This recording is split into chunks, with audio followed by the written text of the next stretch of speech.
ஆண்டவர் இயேசு கிறிஸ்துவின் பரிசுத்த நாமத்திலே அனைவருக்கும் அன்பின் வாழ்த்துக்கள்.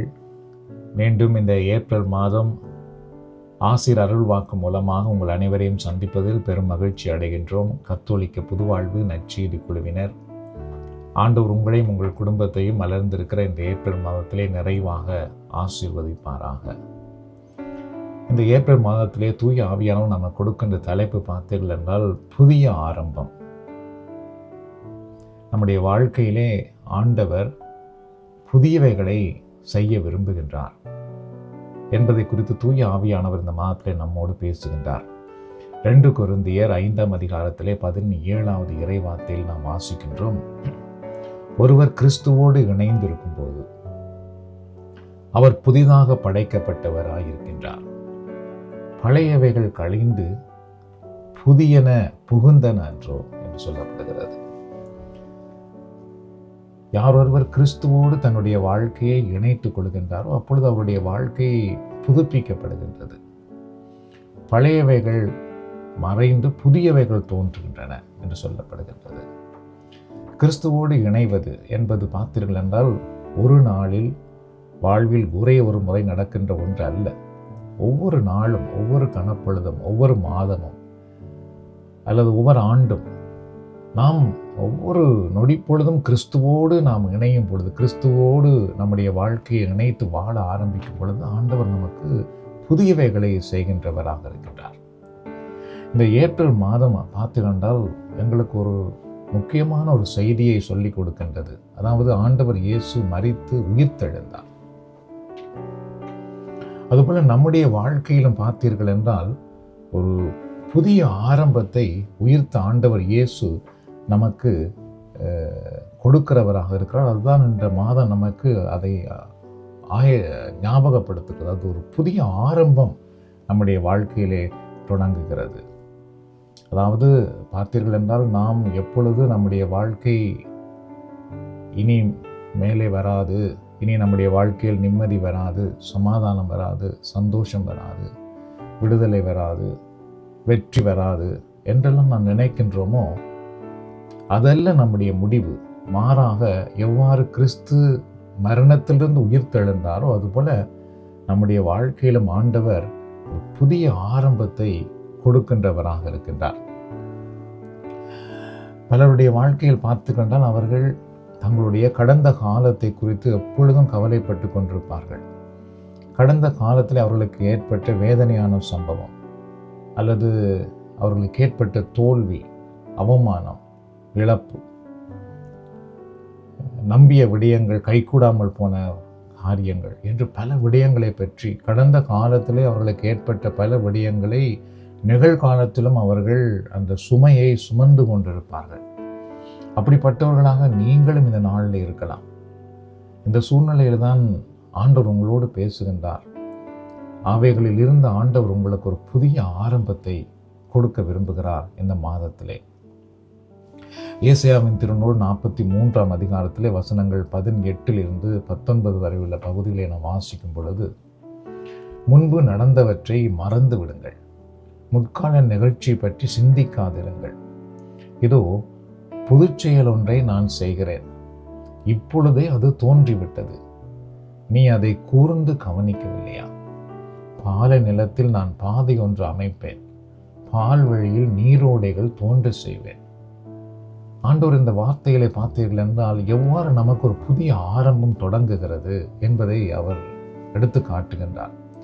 முதலாவது, முன்பு நடந்த எல்லாவற்றையும் நீங்கள் மறந்து விடுங்கள் என்று ஆண்டவர் சொல்லுகிறார். பல முறை பார்த்தீர்கள் என்றால் நாம் அதை எங்களுடைய ஞாபகத்துக்கு கொண்டு வந்து நாம் கவலைப்படுகின்றோம், நம்மையே நாம் நொந்து கொள்கின்றோம், மற்றவர்கள் மேல் எரிச்சல் படுகின்றோம், கோவப்படுகின்றோம், பொறாமைப்படுகின்றோம். ஸோ அதனாலே ஆண்டவர் என்ன சொல்கிறார் என்றால், முன்பு நடந்த எல்லாவற்றையும் நீங்கள் மறந்து விடுங்கள், முற்கால நிகழ்ச்சி பற்றி சிந்திக்காமலேயே இருங்கள், அவைகளை பற்றியே நீங்கள் சிந்தித்து கொண்டு இருக்க வேண்டாம். நம்ம அவளை சிந்திக்கும் பொழுது பார்த்தீர்கள் என்றால் நம்முடைய உடல்நிலை பாதிக்கப்படும், நம்முடைய மனநிலை பாதிக்கப்படும். மனநிலை, உடல்நிலை பாதிக்கப்படும் பொழுது நம்முடைய குடும்ப வாழ்க்கை பாதிக்கப்படுகின்றது. அதுக்கு பின்பு ஆண்டவர் என்ன சொல்லுகிறார் பாருங்கள், இதோ புதுச்செயல் ஒன்றை நான் செய்கின்றேன், இப்பொழுதே அது தோன்றி விட்டது. தோன்றி விடுகிறதல்ல, தோன்றி விட்டது. நீ அதை கூர்ந்து கவனிக்கவில்லையா? அதாவது ஆண்டவர் என்ன செய்கிறார் என்றால், நீ அதை கவனித்து பார், அதை ஆண்டவர் கொண்டு வருகிறார் என்று நீ நம்பு. வாழ்க்கையிலே புதியவைகள் இப்பொழுது ஆரம்பமாகி விட்டது என்பதை நீங்கள் நம்புங்கள்.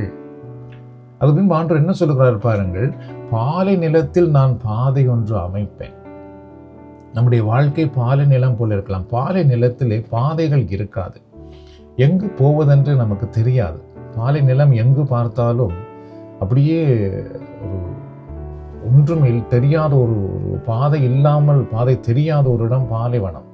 ஆனால் ஆண்டவர் சொல்லுகிறார், அதுபோல உன் வாழ்க்கை இருக்கலாம், அதிலே நான் பாதை அமைக்கிறேன். பாதை அமைக்கிறேன் என்றால் நாம் போகக்கூடிய ஒரு வழி அங்கு தெரியும், நாம் எங்கு போக வேண்டும் என்கிற ஒரு பாதையை நமக்கு தெரியும். அதுக்கு பின்பு ஆண்டவர் என்ன சொல்லுகிறார், பால்வழியில் நீரோடைகளை தோன்ற செய்வேன்.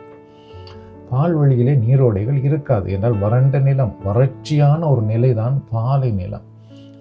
பாலை நில வாழ்க்கை, நம்முடைய வாழ்க்கை, உங்களுடைய வாழ்க்கை சில நேரம் அப்படி பாலை நிலம் போல இருக்கலாம், வறட்சி நிறைந்த ஒரு நிலையாக இருக்கலாம், நீரோடைகள் இல்லாத ஒரு நிலையாக இருக்கலாம். ஆனால் ஆண்டவர் சொல்லுகிறார், நீரோடைகளை அங்கு நான் தோன்றச் செய்வேன். நானும் நீங்களும் அதை நம்பும் பொழுது, விசுவாசிக்கும் பொழுது பார்த்தீர்கள் என்றால் அங்கு நீரோடைகளை ஆண்டவர் தோன்றும்படி செய்வார். நீரோடை எதை காட்டுகிறது பாருங்கள், வாழ்வை காட்டுகிறது, செழிப்பை காட்டுகிறது, சந்தோஷத்தை, நிறைவை அது காட்டுகின்றது. ஆகவே இந்த நாளில் நீங்கள் ஒன்றை அறிந்து கொள்ளுங்கள், இந்த ஏப்ரல் மாதத்தில் உங்கள் வாழ்க்கை முடிந்து விட்டது என்று நீங்கள் நினைக்க வேண்டாம். ஆண்டவர் அங்கு நான் புதிய ஆரம்பத்தை உங்களுக்கு கொண்டு வருகின்றார்.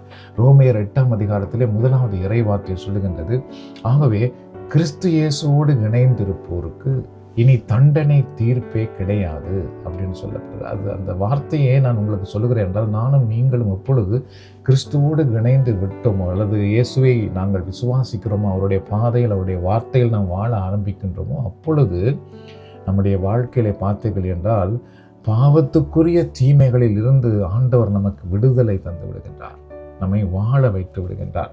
லூக்காஸ் நற்செய்தி நூலிலே 15ஆம் அதிகாரத்திலே 24வது இறைவார்த்தையிலே நீங்கள் பார்த்தீர்கள் என்றால், ஊதாரி மகன் மனம் திரும்பி தந்தையிடத்திலே வருகிறார் என்று நாம் பார்க்கின்றோம். அது நமக்கு என்னத்தை காட்டுகிறது என்றால், அவர் தந்தையிடத்திலே வரும் பொழுது அவருக்கு ஒரு புதிய வாழ்வு தொடங்குகின்றது. அதுபோல நானும் நீங்களும் எப்பொழுது இறைவனிடத்தில் வருகிறோமோ அப்பொழுது ஆண்டவர் நமக்கு ஒரு புதிய ஆரம்பம் கொடுக்கின்றார். இந்த ஏப்ரல் மாதத்திலே ஆண்டவர் எங்கள் எல்லோருக்கும், உங்கள் எல்லோருக்கும் ஒரு புதிய ஆரம்பத்தை வைத்திருக்கின்றார், புதிய வாழ்வின் நிலையை வைத்திருக்கின்றார். ஊதாரி மகன் தன் வாழ்க்கையிலே தந்தை இடத்திலே வந்தது போல நானும் நீங்களும் இறை தந்தை இடத்திலே வருவோம். யோவான் நற்செய்தி நூல் 11ஆம் அதிகாரத்திலே பார்த்தீர்கள் என்றால், ஆண்டவர் லாசருவின் கல்லறை அருகிலே நின்று, லாசருவே வெளியே வா என்று அழைப்பார். அழைத்த உடனே பார்த்திருந்தால் மரித்து போன லாசரஸ் உயிர்த்து வெளியே வருகின்றார். அதுபோலதான் ஆண்டவர் இந்த ஏப்ரல் மாதத்திலே நாம் எல்லோரையும் அழைக்கிறார். மகனே, மகளே, நீ உன்னுடைய இருளின் நிலையிலிருந்து தோல்வி நிலையிலே இருக்காதே, உன்னுடைய கடந்த காலத்தை பற்றியே சிந்தித்து கவலைப்பட்டு கொண்டிருக்காதே, அதிலிருந்து வெளியே வா என்று அழைக்கிறார். ஆண்டவர் இயேசு அழைப்பார் என்றால் நிச்சயமாக அதிலே வாழ்வு உண்டு, விடுதலை உண்டு. ஆகவே நாம் நம்முடைய வாழ்க்கையிலே பார்த்துக்கொண்டால் தோல்விகளை, இழப்புகளை பற்றி சிந்தித்து கொண்டிருப்பதற்கு பதிலாக இந்த ஏப்ரல் மாதத்திலே ஆண்டவர் எனக்கு ஒரு புதிய ஆரம்பத்தை கொடுக்கின்றார், புதிய நாளை கொடுக்கின்றார், புதிய வாழ்வின் நிலையை எனக்கு உருவாக்கி கொடுக்கின்றார் என்ற அந்த நம்பிக்கையோடு ஆண்டவரிடத்திலே வருவோம். ஆண்டவர் உங்களை நிறைவாக ஆசீர்வதிப்பாராக. நாம் ஜெபிப்போம். அன்பின் ஆண்டவரே, இந்த ஏப்ரல் மாதத்துக்காக நாங்களும் மக்கள் நன்றி கூறுகின்றோம். சென்ற மாதம் முழுவதும் எங்கள் எல்லோரையும் நீர் பாதுகாத்து வழிநடத்தி வந்திருக்கின்றீர். இதில் இணைந்திருக்கிற எல்லாரையும் ஆண்டவரை, எல்லாருடைய குடும்பத்தையும் நீர் பாதுகாத்து வந்திருக்கின்றீர். அதற்காக நாங்களும் மக்கள் நன்றி செலுத்துகின்றோம். இதோ இந்த நாளில், இந்த புதிய மாதத்திலே ஆண்டவருடைய அருக்கரம் இவர்களை நிறைவாக ஆசீர்வதிக்கின்றோம். இவர்கள் வாழ்க்கையிலே நீர் தாமே இந்த மாதத்திலே புதிய ஆரம்பங்களை தாரும். ஆண்டவரே, யாரெல்லாம் என் வாழ்க்கை முடிந்து விட்டது, என் வாழ்க்கையிலே நீ நிம்மதி வராது, மகிழ்ச்சி வராது, சந்தோஷம் வராது, என் வாழ்க்கையிலே நீ உயர்வே வராது என்று யாரெல்லாம் நினைத்து கொண்டிருக்கின்றார்களோ, இவருடைய வாழ்வின் நிலையை ஆண்டவர் தாமே மாற்றியரிடம். இதோ இந்த நாளிலே நம்முடைய பரலோக வல்லமை இவர்கள் மேல் வந்து இவர்களுடைய கடந்த கால வேதனை, துன்பம், பாடுகள், இழப்புகள், அவமானங்கள், தோல்விகள் அனைத்திலும் இருந்து இப்பொழுதே நீர் இவர்களுக்கு விடுதலை தருவீராக. இதோ இவர்களுடைய முகத்தில் இருக்கிற பாரம், முகத்தில் இருக்கிற தூக்கம், முகத்தில் இருக்கிற கண்ணீர் மறைந்து போகட்டும் ஆண்டவரே. இவருடைய முகத்திலே மகிழ்ச்சியும் சந்தோஷமும் உருவாகட்டும். இவர்களுடைய வாழ்க்கைக்குள்ளே, இவருடைய குடும்பத்துக்குள்ளே இருக்கிற இருளின் நிலைகள் மறைந்து போகட்டும். இதோ இப்பொழுதே இந்த ஏப்ரல் மாதத்தில் இவர்களுக்கு ஒரு புதிய ஆரம்பமாகட்டும். யாரெல்லாம் எதை தேடுகிறார்களோ அதை கண்டு கொள்ளட்டும். வாழ்க்கையில் எதெல்லாம் இவருடைய வாழ்க்கையிலே முன்னேற்றத்துக்காக வர வேண்டும் என்று நினைக்கின்றார்களோ அது இவர்களுக்கு கைகூடும்படி நீர் ஆசீர்வதிப்பீராக. ஆண்டவரே, நீர் தாமே உம்முடைய திருமுகத்தின் ஒளியை இவர்கள் மேல் பிரகாசிக்கும்படி செய்து இந்த ஏப்ரல் மாதத்தில் இவர்கள் எல்லாரையும் நிறைவாக ஆசீர்வதித்தரலும். யார் யாரெல்லாம் தங்களுடைய வாழ்க்கையிலே முன்னேற முடியாதபடி சில தடைகளை சந்தித்து கொண்டிருக்கின்றார்களோ இயேசுவின் நாமத்தில் அந்த தடைகள் எல்லாம் அகன்று போகட்டும். யார் யாருக்கு ஆண்டவரே இன்னும் சில கதவுகள் திறக்கப்படாமல் இருக்கிறதோ இயேசுவின் நாமத்திலே இவர்கள் முன்னேறுவதற்கான கதவுகள் திறக்கப்படுவதாக. பாலை நிலத்தில் பாதை அமைக்கிற ஆண்டவரே, இது இந்த நாளில் இவர்களுக்கு இவருடைய வாழ்க்கையிலே முன்னேறுவதற்கான பாதைகளை நீர்தாம் இப்பொழுது அமைத்து ஆசீர்வதிப்பீராக. பால் நிலத்தில் நீரோடைகள் தோன்ற செய்கிற ஆண்டவரே, இவர்களுடைய வாழ்க்கையிலே எங்கெல்லாம் வெறுமையும் வனாந்திரமும் கண்ணீரும் கவலையும் தனிமையும் மன அழுத்தமும் போராட்டமும் இருக்கிறதோ அவைகள் எல்லாவற்றையும் நீர் மாற்றி இவர்களுடைய வாழ்க்கையிலே உம்முடைய ஆசீர்வாதம் என்கிற நீரை பொழிந்து இவர்கள் வாழ்க்கை செழிப்பாக இருக்க, நிறைவாக இருக்க, ஆண்டவரே மலர்ந்திருக்கிற பூந்தோட்டம் போல இருக்க, இவருடைய குடும்பத்திலே மன நிறைவோடு வாழ, மன சந்தோஷமாய் வாழ ஆண்டவருடைய அருக்கிற இந்த நேரத்தில் இவர்களை ஆசீர்வதிப்பதாக. ஆண்டவர் இந்த நேரத்தில் இவருடைய குடும்ப வாழ்க்கைக்காக மன்றாடுகிறேன். ஆண்டவர் நாமே இவருடைய கணவன் மனைவி பெற்றோர் பிள்ளைகள் உறவை இந்த மாதத்திலே நிறைவாக ஆசீர்வதியும். இவருடைய குடும்ப உறவுக்குள்ளே நிறைவான ஒரு அமைதியும் சமாதானமும் சந்தோஷமும் உருவாகும்படி, புரிந்துணர்வு உருவாகும்படி நான் மன்றாடுகின்றேன். இவருடைய வருமானத்துக்காக செபிக்கிறேன். இந்த மாதத்திலே ஆண்டவரே நீர் தாம் இவருடைய வருமானத்தை ஆசீர்வதியும். இவர்களுக்கு எதிலும் குறைவில்லாமல் இவர்களுக்கு போதுமானதுக்கு மேலாக இவர்களுக்கு வருமானம் வரும்படி ஆசீர்வதியும். தேவையில்லாத செலவுகளிலிருந்து நீர் தாம் இவர்களை காத்துக்கொள்ளும். இவருடைய போக்கிலும் வரத்திலும் இந்த ஏப்ரல் மாதத்திலே இவர்களுக்கு துணையாக இருந்து பாதுகாத்து கொள்ளுவீராக. முக்கியமாக இவருடைய பிள்ளைகளை இந்த ஏப்ரல் மாதத்திலே ஆண்டவரே நீர் ஆசீர்வதியும். நீர் மரணத்தை வென்று உயிர் தெழுந்தது போல இவருடைய பிள்ளைகளுடைய வாழ்க்கையிலே முன்னேற்றங்கள் உருவாகட்டும், உயர்வு உண்டாகட்டும். ஆண்டவரே, எந்த பிள்ளைகள் வேதனைக்குள்ளே, துன்பத்துக்குள்ளே, இருளுக்குள்ளே, தவறான பாதைக்குள்ளே இருக்கிறார்களோ அவர்களை நீர் தாமே உம்முடைய வெளிச்சத்துக்குள் கொண்டு வருவீராக. உண்மையின் பாதைகளை அழைத்து வருவீராக. இரக்கமுள்ள ஆண்டவரே, இந்த நாளிலும் நீர் தாமே இவருடைய உறவுகள் எல்லாரையும் நிறைவாக ஆசீர்வதித்தரலும்.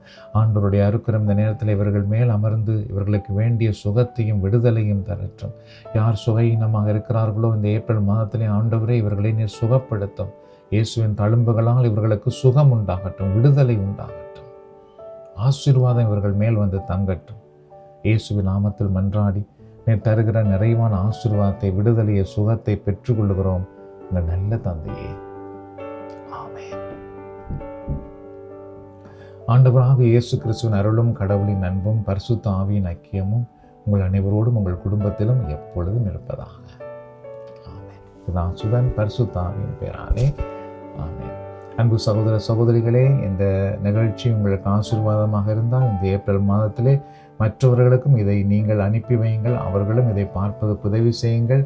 அதன் வழியாக அவர்களும் ஆசீர்வாதத்தை பெற்றுக்கொள்வதற்கு நீங்களும் ஒரு துணையாக இருக்கிறீர்கள். ஆண்டவர் உங்களை ஆசீர்வதிப்பாராக. God bless you.